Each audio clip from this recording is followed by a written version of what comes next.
大家好，我是夏妈。快过年了，今天和大家分享一款比年糕更简单的糯米糕。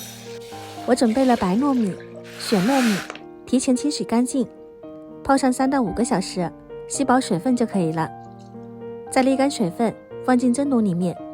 调味的话呢，我是2种糯米混合在一起，咸味的话呢，单独的白糯米就可以。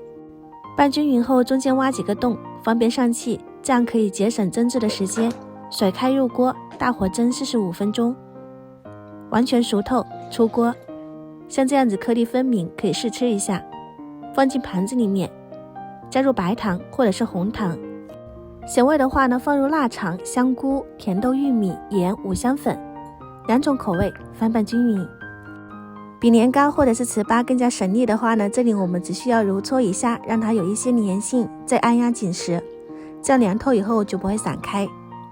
表面再盖上一层保鲜膜，放到冰箱冷藏定型1个晚上。第2天早上就可以轻松托盘，简单好吃的糯米糕就完成了。用刀给它切成方块，装进袋子里面，放冰箱冷冻储存。吃的时候和年糕、糍粑是一样的，用油煎一下，怕散开就多揉一会儿，这样粘性更足，煎的过程中就不会有饭粒。油煎过后，表面形成这种锅巴饭，真的是超级的香。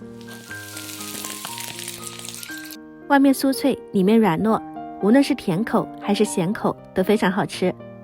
如果你也喜欢的话呢，可以收藏起来试一下。我先开吃啦，喜欢我的视频记得关注我哦，我是夏妈，我们下期再见。